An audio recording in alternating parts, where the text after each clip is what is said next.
My name is Robert Brockway. I'm the president of the Australian Men's Rights Association and one of the organisers at ICMI 2021.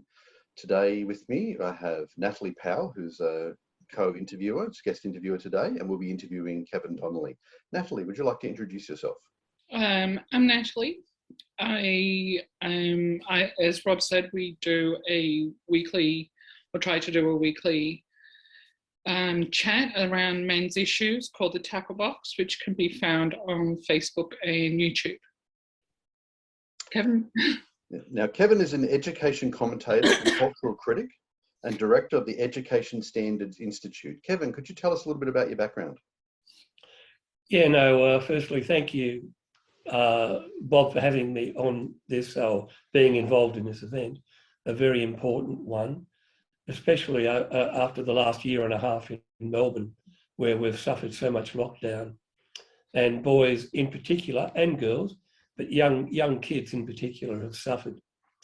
I grew up in Broadmeadows in Melbourne, went to university, as many of my mates did, graduated with an arts degree, diploma of education, went into teaching, taught secondary school for about 18 years, and became very much interested in the curriculum and what was happening in education, school education, and went back and did postgraduate work and eventually started my own company.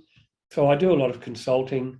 I also write for The Australian, the Daily Telegraph in Sydney, Herald Sun in Melbourne, write books on education, but also what I call the culture wars. And I think that's where a lot of what is happening, especially with boys' education, is really being adversely affected. So great to be interviewed. No, thank you very much for coming on and being interviewed for ICMI21. I've actually been aware of your work for a long time and had a great interest in it, and particularly in regards to the education area. That's what really sort of got me interested. And I think, as we were talking about before we actually started recording, I was going to actually invite you to speak at ICMI20 in Sydney. That was planned, and then of course everything went off the rails, and we hadn't started with online conferences for the last couple of years. So it's absolutely fabulous to have you involved. So yes, can you please tell us about the Education Standards Institute? As I say, I taught for 18 years, but eventually got involved in the public debate during the time Joan Kirner was Premier, and before then Education Minister. And I realised that if I wanted to be more effective in terms of that debate, I had to, number one, leave the government school system, because obviously it makes it more difficult if you're critical of the education system that you're actually being employed to work in. So I thought, well, what is the best way of doing this if I want to reach out to people, as they say, that horrible expression, reach out, want to share with people. I rather believe you tell people what you know rather than sharing. But I wanted to get involved in that public debate. And so what I did was start a company. And over the last 20, 30 years, I've benchmarked our curriculum in Australia, state and territory, internationally, in terms of what is a more effective curriculum as measured by international testing. I've also written a lot about the culture wars, about how feminism has been has dominated the school curriculum and what happens in the classroom. And so as Education Standards Institute, that's given me a platform, if you like, to get involved in the public square and to advocate for what I believe to be, well, the right approach to education. Mm-hmm. And how do you feel that Australian education is stacking up to the rest of the world in 2021?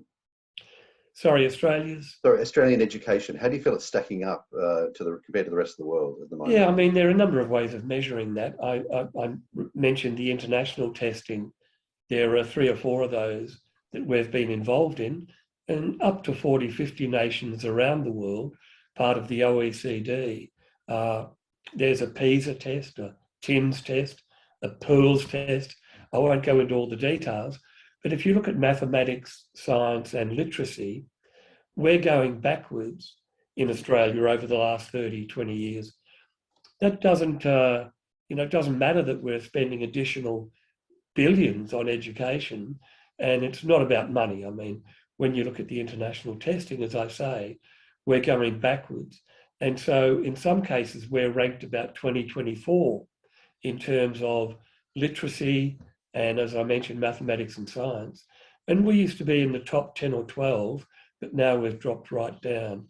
And if you look at NAPLAN, which is our national testing, also it's flatlined.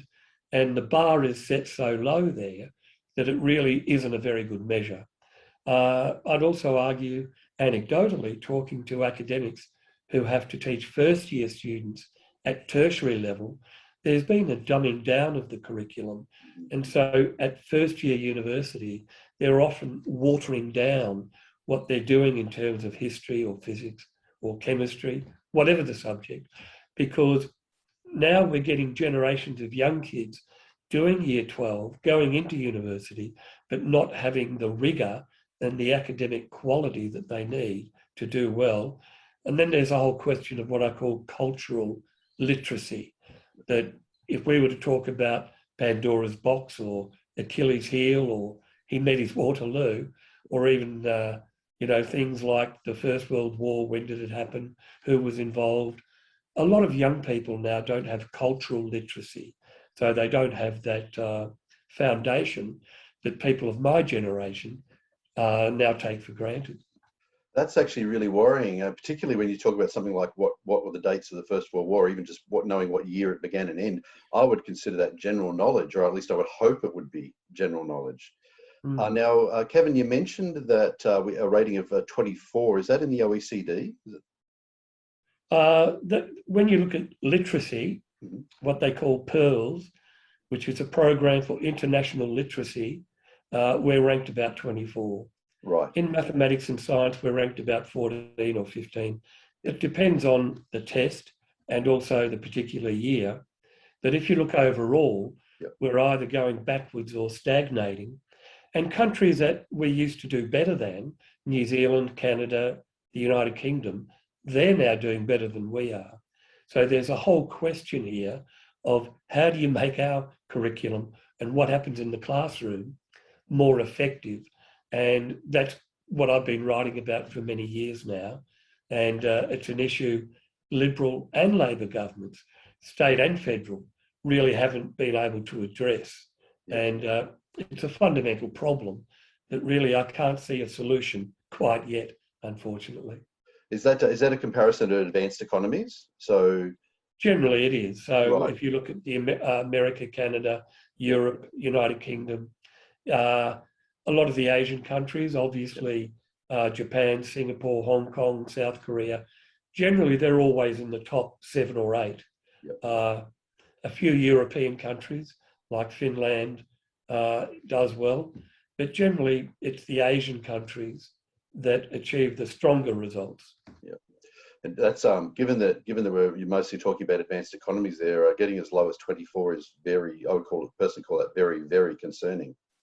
And as a parent, I've got a teenage daughter, and I'm certainly concerned about it from at a personal level, from that perspective. And Natalie's got a son who's left the school system a few years ago.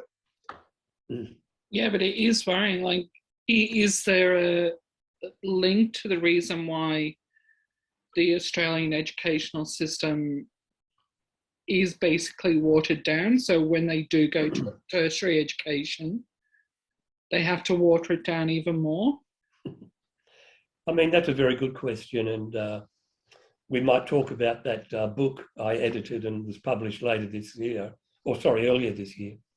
And I write a chapter on school education. Jennifer Oriel, who writes for The Australian, has written a chapter on universities. And in my chapter, I try and work out where we went wrong and why we went wrong. And it's something that's happened over the last 30, 40 years, since the late 70s. And there are a variety of reasons. One is that in our classrooms, we've adopted a very faddish, experimental approach to education. And we haven't looked at what the evidence would tell us is the more effective way to teach. And if you look at the curriculum, we've generally made it easier earlier, especially in primary school.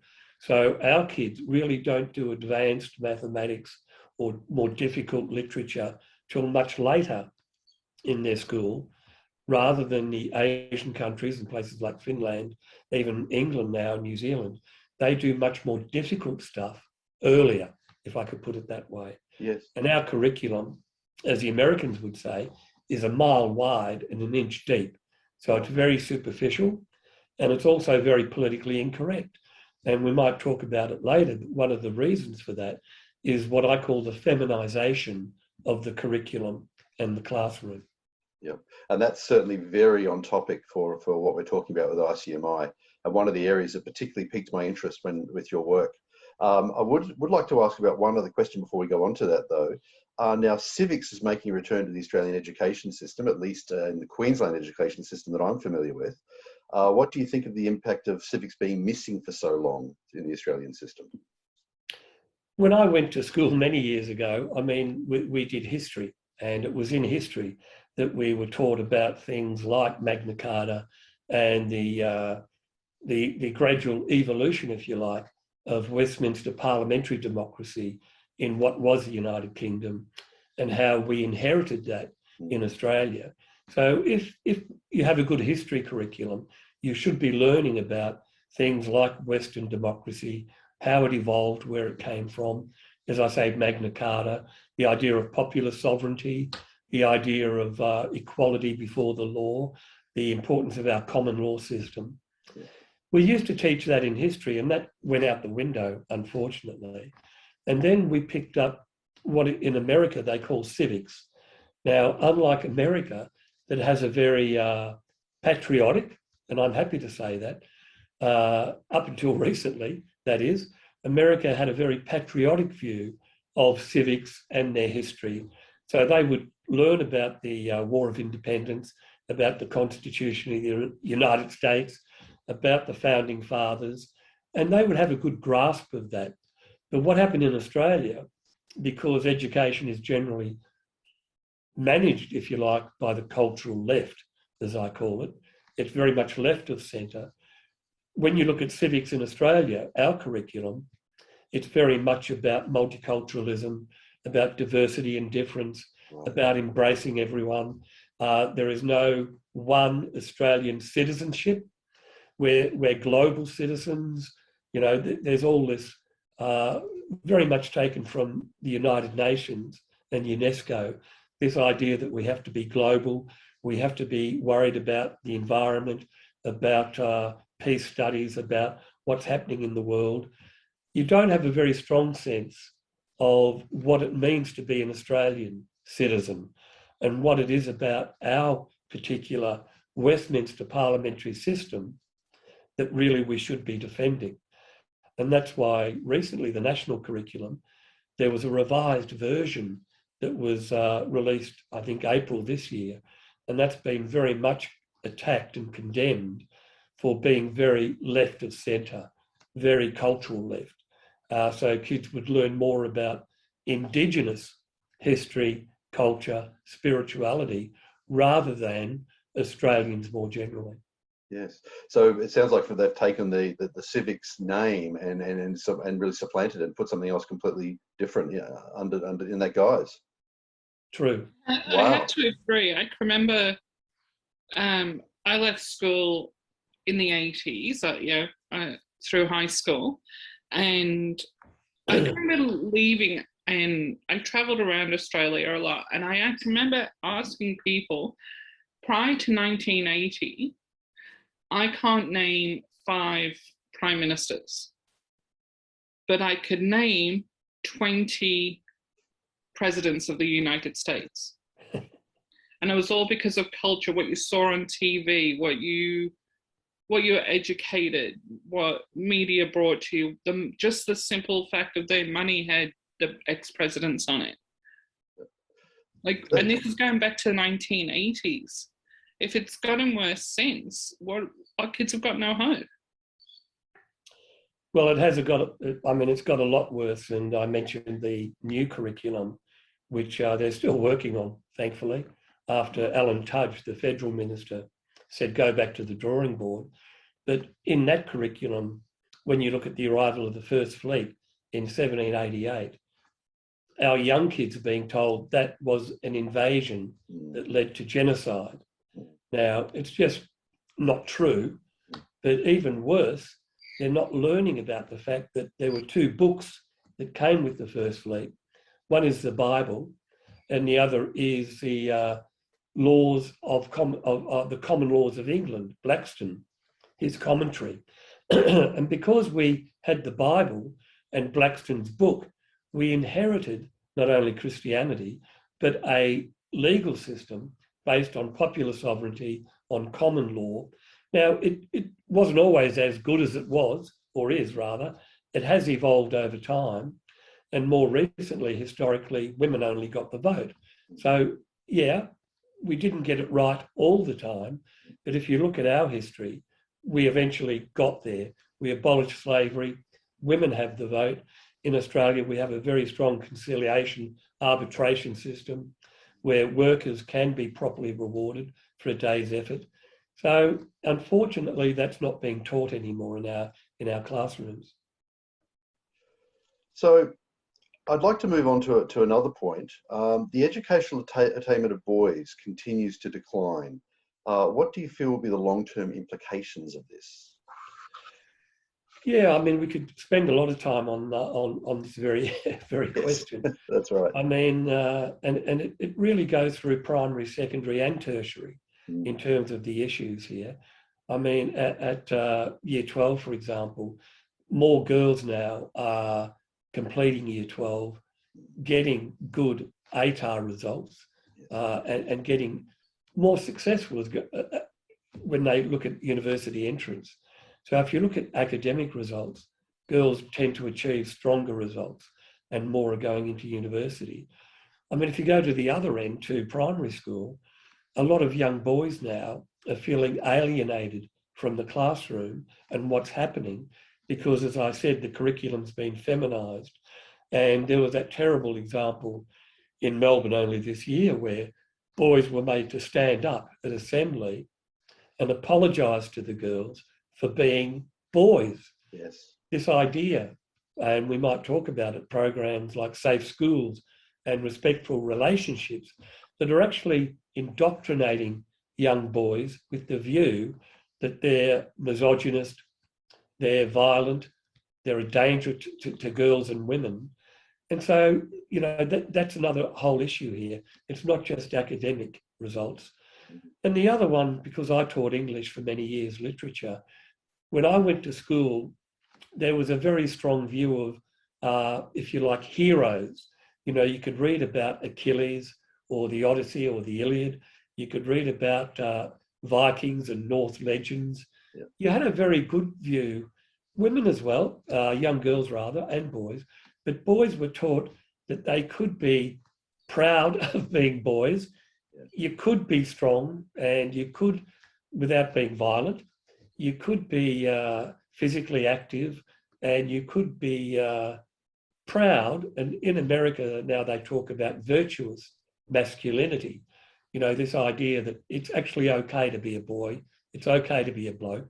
And in fact, we do have feelings, men do have feelings and emotions. And I'm happy to say that. But at the same time, boys and men have to understand that we have to be courageous, we have to be confident. And you might remember earlier this year, a teacher, I think at Eton College in England, was sacked because he was teaching the boys that don't believe what the feminists are telling you, yes, that it's okay to be a bloke, as we would say in Australia. So there are academic issues here, but there are also deeper issues about how young boys perceive themselves and their role in society. And that's an issue which I think, you know, increasingly we're seeing the adverse consequences because boys don't have that strong resilience, that sense of overcoming adversity and of achieving. Yeah, absolutely. And I gave a speech at the March for Men in 2018. It's actually, Natalie and I had known each other for a number of years, but we met in person for the first time at the speech. And the last thing I said in the speech was that women will not be better off in a world where men have failed. And I think that's really where we're heading if we don't change course. So my next question, though, is quite open-ended. How do we go about correcting this? And I know that's a can of worms, but yeah, I mean, I've been writing and arguing for a very long time now, and others have as well. And obviously, what you're doing is a great contribution. You know, I always argue, and I suppose it's because I grew up in Broadmeadows in Melbourne, which was working class and housing commission, that you stand up for your rights. You know what side of the street to walk on. You know who your mates are. And if you have a disagreement, you argue the case. Yep. And certainly, you know, Dad was in the Communist Party of Australia and Mum was a good Catholic. So between the church and Mass on Sunday and the Eureka Youth Movement on Tuesday, we had a very good, my brother and I, introduction to argument, debate, ideas, history. So my view is there is what John Howard called a battle of ideas going on, and it has forever. I mean, it's not something that has only happened in the last 40 years. If you look at that book I mentioned, one of the chapters looks at the origins of the culture wars and political correctness, and it goes back to the 1920s and 1930s. So it's an ongoing battle of ideas. Number one, you need to enter the public square. You need to argue the case. You need to get involved, because if you vacate the field, you've already lost. Number two, you need to organise. And I was lucky enough to meet Bob Santamaria, God bless him, who founded the National Civic Council and was a strong warrior, if you like, against communism in Australia. He argued we have to look at being strategic, as the left is. I mean, we have to organise, we have to find like-minded people, we have to join organisations, get involved, take a medium to long-term view. So we have to get involved, we have to enter the public square, we have to be critically informed, we have to find friends, colleagues, organisations like yours and join them and support them. And we also need to pressure politicians, because at the end of the day, if the Federal Minister for Education and the State Minister for Education in Victoria or New South Wales, if they wanted to get something done, they could get it done. And unfortunately, that doesn't happen at the moment, because the bureaucrats have been established for so long that they're the ones who often take control, because ministers come and go. So we have to get involved in the political debate as well. Yeah. No, that's fabulous. Thank you. Interesting that you mentioned Bob Santamaria, actually, because I don't think he's a very well-known person in Australia. And I consider myself quite a history geek and quite well read on history and politics and so forth. And I only recently learned of him, actually. So right. I really think that's fantastic that you mentioned him. So a number of studies, including one by the Centre for Economic Performance in the UK in 2012, found that female teachers tend to give lower marks to boys than girls for the same standard of work. How can we address this problem? Again, a great question. Some years ago, when Brendan Nelson was the Federal Minister for Education, a lot of us were so worried about these issues. And he was, as the Minister, he organised an inquiry into boys' education. And at the time, I was a part of this committee, and we spent over about a year looking at what had been happening in curriculum, in the classroom, in education, in schools. One of the things we discovered was during the 1960s, federally, the then Labor government did a lot of work to positively discriminate in favour of girls. Yeah. So the whole push during the 60s and early 70s was to advantage girls in the classroom, to positively discriminate.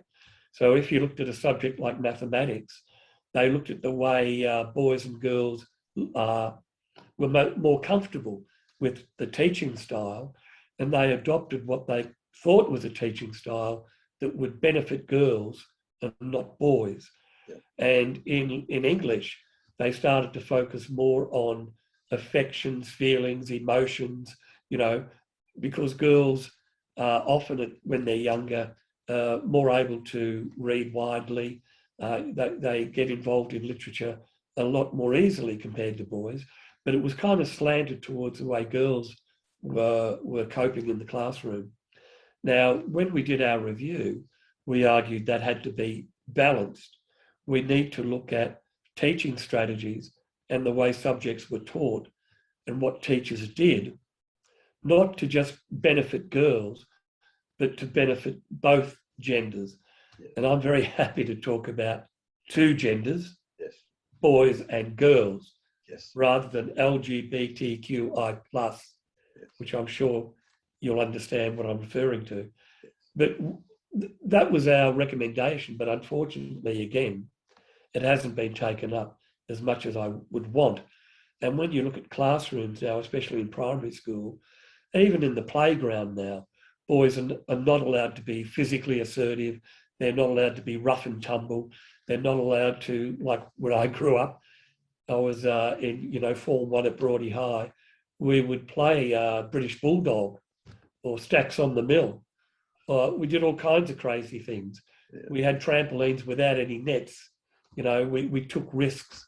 We would stand up on our bikes going down hills, stand up on the seat. We didn't have crash helmets.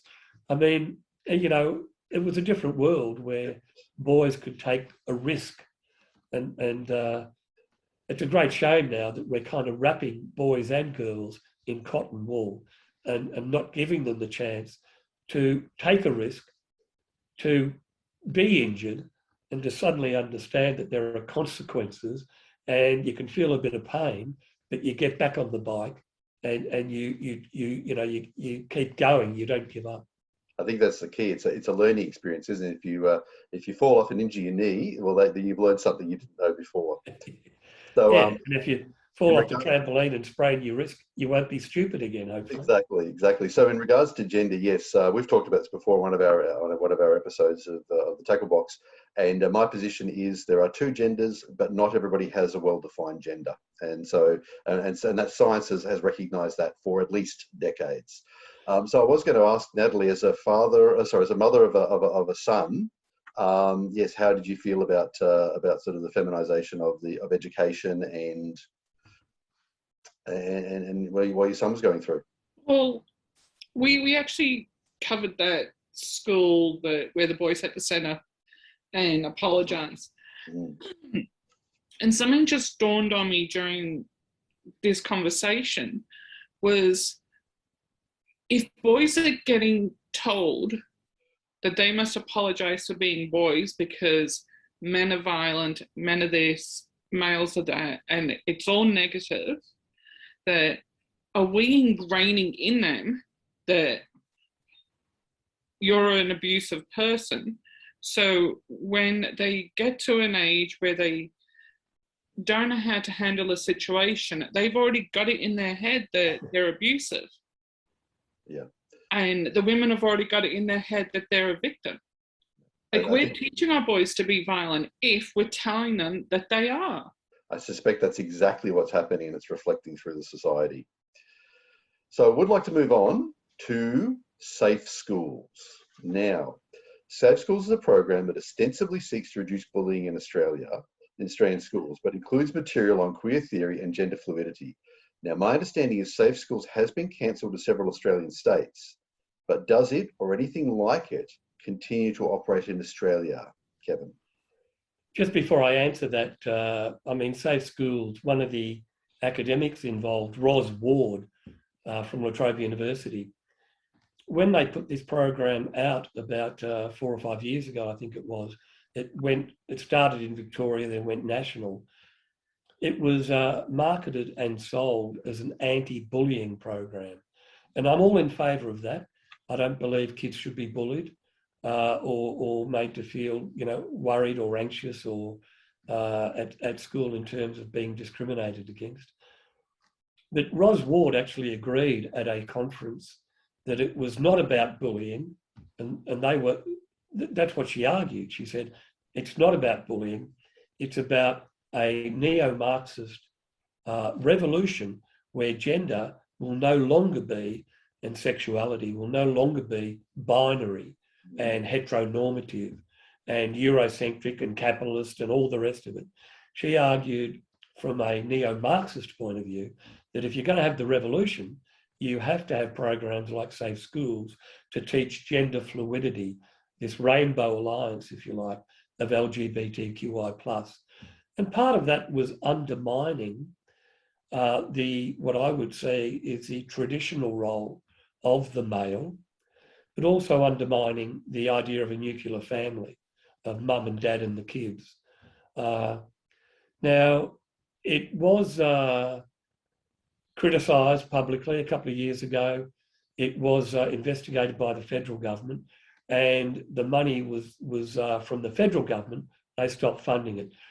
It's still going on in Victoria under what I call Chairman Dan, or Dictator Dan. I don't want to offend anyone, but we've been in lockdown for nearly a year and a half now, and people are starting to get frustrated and anxious that we've lost our freedoms and we're all in isolation.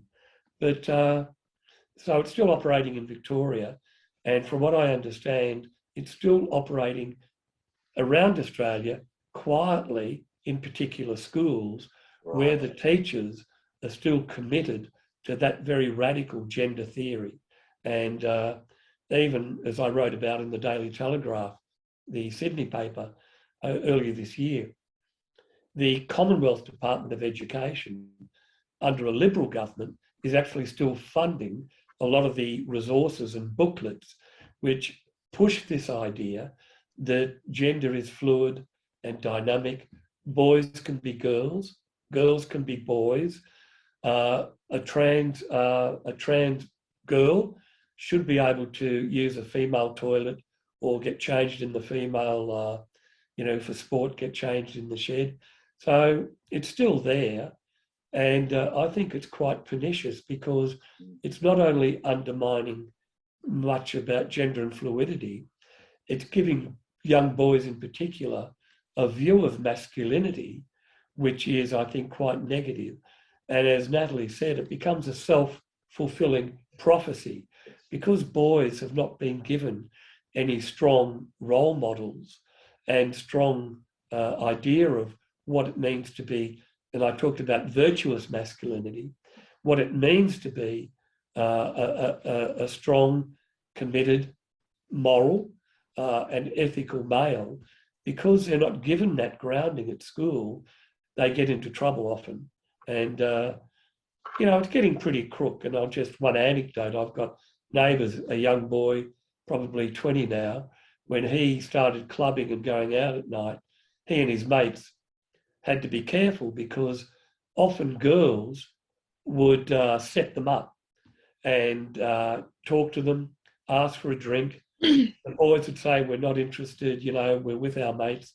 And then suddenly the bouncer would come over and say to the boy, one of the boys, oh, you've been harassing that girl. You have to leave. And I'm not making this up. I mean, I've heard this from a number of boys. And so what we're doing with the culture we're now, which is becoming pervasive, is that we're giving young boys and young men this very negative view.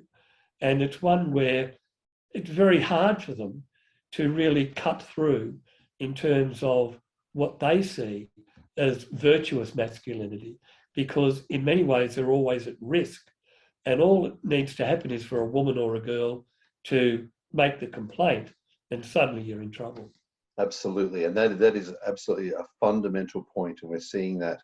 That's been what I've seen too throughout our society, and men are acting in an entirely rational manner in response. They're being very careful interacting with women, but ultimately I think it's that society which will suffer, which comes back to what you said, Kevin, about the family. So a society that doesn't have stable families, I think will eventually be replaced by one that does have stable families.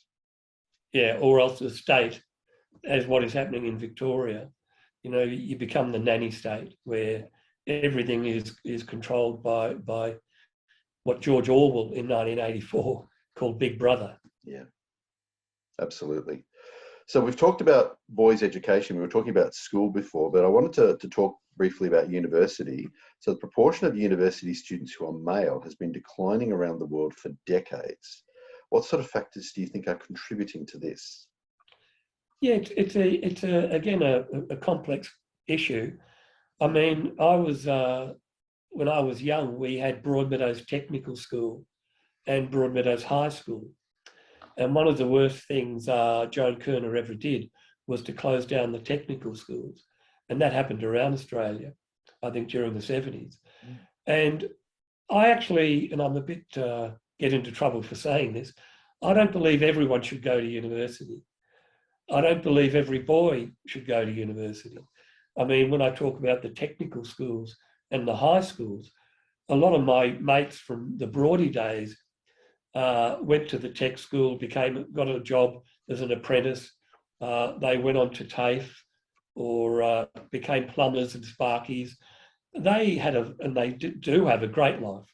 You know, they've certainly made a lot more money than I ever will as an academic. And they've enjoyed what they've achieved and they're proud of what they've achieved. So I don't believe everyone should go to university, number one. In fact, not everyone has the intellectual ability or the commitment or the interest.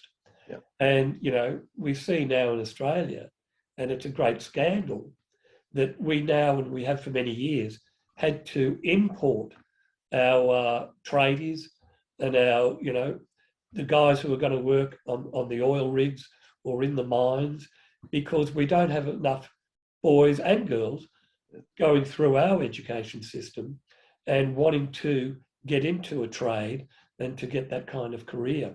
So as to why increasingly there might be fewer boys, I think part of the problem is they're not enjoying being at school from year 9, 10, 11, 12. A lot of boys are becoming disengaged because of what's being taught, because of the teaching style, and they just can't see the value.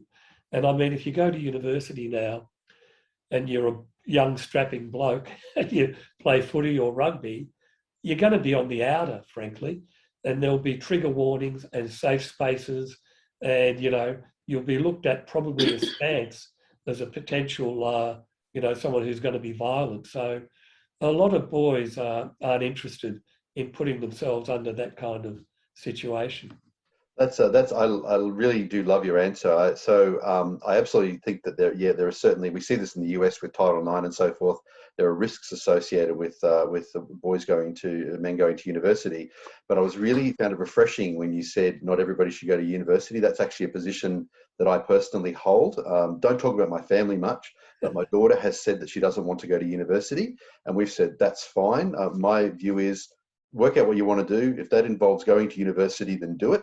Otherwise, don't. There's a worldwide shortage of tradespeople in some trades. So as you say, it's certainly a path to certainly a very, very nice lifestyle. So very happy to hear that. So I suspect there are negative aspects in university, but my suspicion, and I'm going to propose a hypothesis, my suspicion is that boys, to a certain extent, as you suggest, are choosing not to go to university.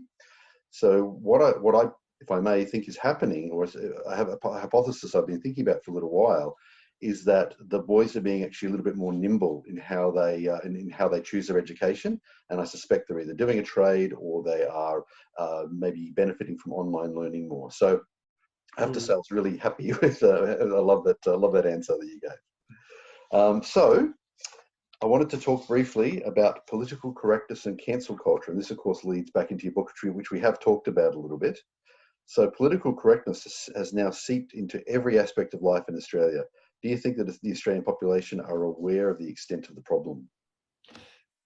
The short answer is yes. I mean, I first wrote about political correctness in about 1995. It's been there for a fair while now. And it's, you know, now people talk about cancel culture. Yeah. It's quite fascinating. The ABC did a national survey about 2 years ago, and I think it was 68% of those people who responded, and I'm talking about ABC viewers and listeners who are generally left of centre. About 68% said they felt political correctness had gone too far, and that was quite an eye-opener for me, because I think people now are beginning to understand how dangerous it is and how negative it is and how destructive. I mean, you have, Qantas telling its staff that you can't talk about mum and dad or family or, husband and wife. You have government departments, federal and state, having their days, gender neutral days, where you can't say he or she. The English Teachers Association of Australia, the AATE, is now telling classroom English teachers not to use gender-specific pronouns. And I mean, at the other end of the spectrum, you get people like Israel Folau losing his career in rugby for quoting the Bible. Now, I didn't agree with what he said, but I certainly believe he has the right to say it publicly. Absolutely. So, people can lose their jobs, people can be vilified and attacked on social media, especially Twitter. It's just gone too far. And I think the good news is, increasingly, Australians, and God bless them, most Australians are level-headed and down-to-earth and practically minded. Yeah. So I think the feeling is we've gone too far in this, and there needs to be a bit of pushback. No, that's great. So really a sort of a hopeful position as to that in the future we'll see a turnaround. That's great. So I wanted to mention, we have mentioned your book, but I wanted to mention your book, Cancel Culture and the Left's Long March. Now, is that, you mentioned it a couple of times, is that available online? Yeah, so if people want to have a look at that on my webpage, which is Kevin Donnelly, one word, kevindonnelly.com.au. Sorry, kevindonnelly.com.au, that's right. They'll see it's there. But I did the editing, plus I wrote a chapter. And what I wanted to do was to unravel where political correctness and cancel culture came from and what's behind it. Because it's not just about being fair and reasonable and not discriminating unfairly. It's actually about mind control, groupthink, looking at the way we speak, what's taught in our schools. I mean, if you're in New South Wales, in tomorrow's Daily Telegraph, there's an example where I'm writing about a school in Sydney, which is teaching critical race theory, which is all about whiteness, all about white supremacism. As a result of Black Lives Matter, this is happening internationally. There's this move to actually tell white people that our society is inherently racist, unfair, colonial, imperialistic, Eurocentric, all the rest of it. And it's happening around the world, especially, interestingly enough, not in Japan or South Korea or China or, it's generally the English-speaking countries for some reason. But the book has a very good collection of articles about freedom of speech, about the origins of political correctness, how it's impacted on universities and schools. And there's a very good chapter on gender and sexuality, which talks about boys as well. No, that's wonderful. Thank you. I haven't read your book, but I am going to. So just to finish up, so Natalie, any final thoughts before we go? I think this has been, for lack of a better term, it's been educational for all of us to find out how the educational system is just running on thin ice. We're not teaching anything. And our boys are going to be the victims of that more so than our girls. We need it 50-50. But Kevin was also right that not everybody should need to go or want to go to university. We still need those male-dominated roles. We still need them in construction. We still need our male plumbers. These are male-dominated roles. We still need them, but not to not to want to go further on with education to university because of the way the way high school and primary school is, basically whitewashed, that it's not giving them a chance to want to go to university. Right. Just, Rob, if I could, to add to that. I mean, I'm a conservative, person, centre-right, if you like, and I'm quite happy about that. But it's interesting, one of the favourite authors I have is Camille Paglia, an American feminist who now calls herself non-gender, non-binary. I mean, she's quite radical in many ways. She's written a very good book about free men, free women.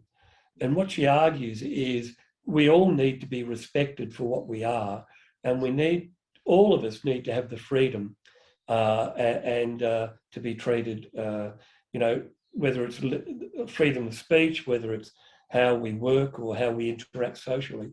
And there's a very good chapter there where she makes the point that if you were to walk around the cities, not in Melbourne at the moment, but if you were to walk around the cities and look at all the construction sites, if you're looking at all the, bridges and underground railway work, and, if you look at what is making the city the way it is, it's a lot of men working very hard. I won't say bloody hard, but a lot of men working hard, often putting their safety at risk. And she says we should respect men for what they do. And as I say, she's really quite a radical feminist. So it's not just conservative people who are worried about what is happening to society, Western society. It's not happening in Asia. It's not happening in many of these other countries that still have a strong sense of masculinity.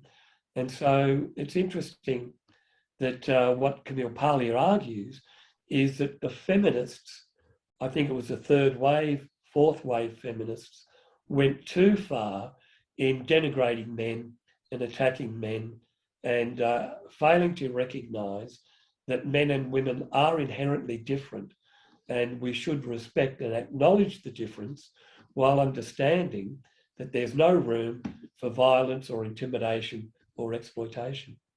Now I think that's a fabulous place to finish, and thank you very much for adding that. In fact, it is interesting, isn't it? You're a conservative. I would describe myself as a classical liberal. We've got Camille Paglia, as a radical feminist. Even though we may disagree on other things, this is something we absolutely agree on. It is across the board. It is often painted as a left-right issue, that the right is pushing this and the left is resisting. It's more than that, isn't it? So absolutely. Yep. Thank you so much. And we are closing in on our 50-minute limit. So I think we should probably finish up. It's been fabulous, Kevin. Thank you so much for joining us. My pleasure. Thank you. Thank you, Kevin. Bye-bye. Thanks, Natalie. Thanks, Rob. Bye.